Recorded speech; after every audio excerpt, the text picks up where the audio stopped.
Selamat datang di dunia global. 1.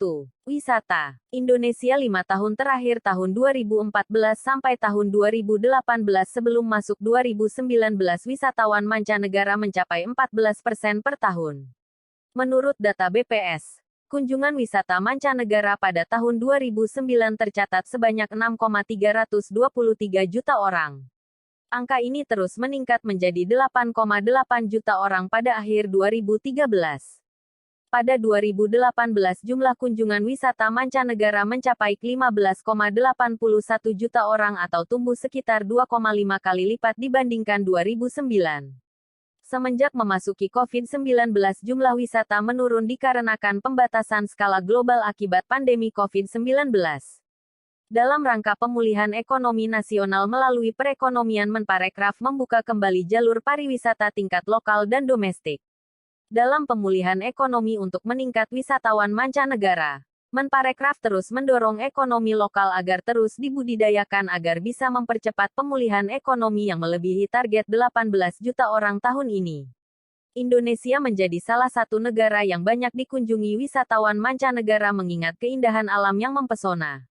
Selain itu turis juga sangat menyukai kebudayaan Indonesia yang heterogen. Tak luput dari hal tersebut makanan kuliner yang selalu diingat ketika wisatawan masuk Indonesia adalah nasi goreng dan sate. Sangat menarik bukan? 2. Ekonomi. Sebagai bandar tuan rumah G20 Indonesia akan menjadi pusat sentral ekonomi di dunia.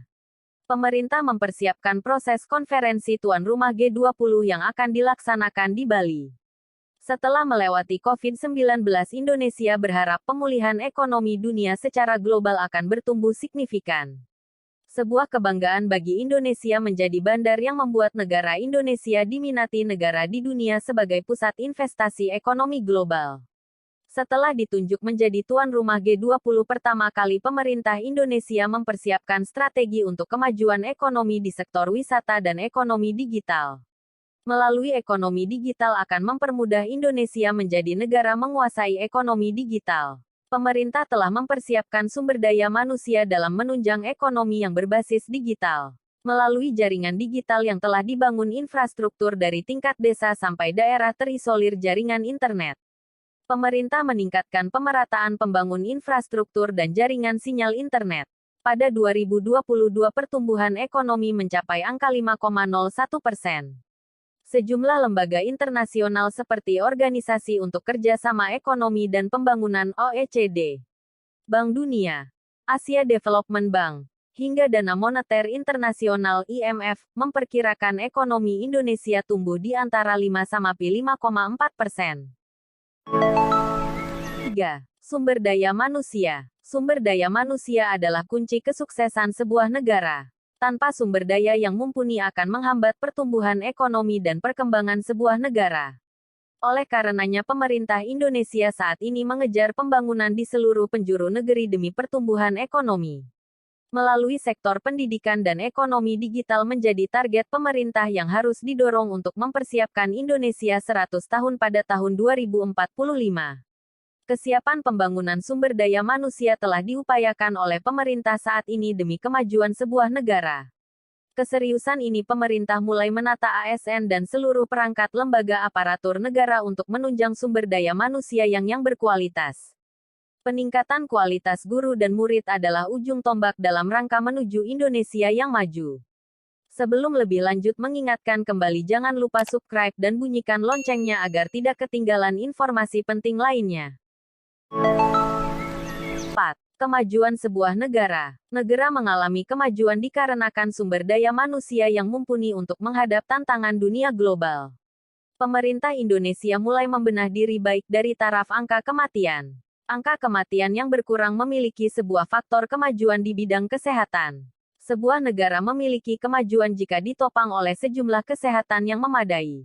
5. Kesehatan. Indonesia salah satu memiliki program yang dimiliki negara jarang sejumlah negara miliki yaitu BPJS. Walaupun BPJS masih sangat sulit bagi orang yang ekonomi ke bawah dan kurang mendapat pelayanan yang cukup puas.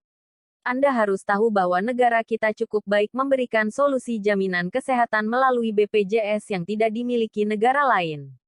Jaminan kesehatan adalah hal yang perlu bagi sebuah negara. Namun terkadang, kemajuan di bidang kesehatan tentunya mempengaruhi kemajuan sebuah negara. Indonesia negara pertama kali di dunia yang sukses menangani COVID-19 dari total penduduk 275 juta jiwa. Tentunya faktor kesuksesan ini adalah didukung oleh tim medis yang etos kerja yang tinggi dan profesional sehingga mampu menangani ribuan atau jutaan manusia yang terdampak COVID-19 secara khusus Indonesia. Dalam rangka menunjang kemajuan di bidang kesehatan, pemerintah menyediakan peralatan medis memadai serta bekerja sama dengan negara-negara Eropa. 6. Teknologi. Indonesia tengah mengembangkan sejumlah produk dalam negeri melalui PT Pindad untuk menunjang kemajuan di bidang teknologi. SDM unggul adalah kunci Indonesia untuk mengembangkan sejumlah alat di bidang militer, transportasi, dan digitalisasi.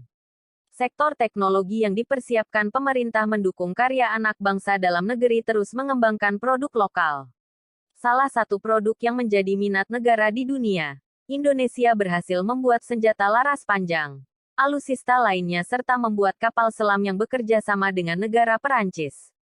Senjata yang diproduksi oleh Indonesia diminati oleh sejumlah negara berkembang misalnya India, Thailand, Filipina dan lainnya. Indonesia memiliki sejumlah alat teknologi canggih peralatan intelijen yang dikembangkan bekerja sama dengan negara Perancis, sehingga peralatan intelijen negara mampu menyelesaikan persoal domestik serta dunia internasional dalam sistem keamanan. 7.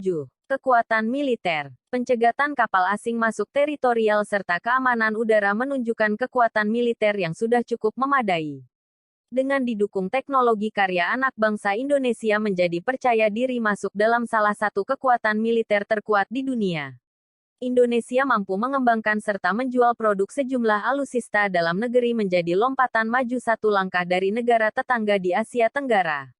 Dilansir Kompas.com, Armada Tempur Indonesia.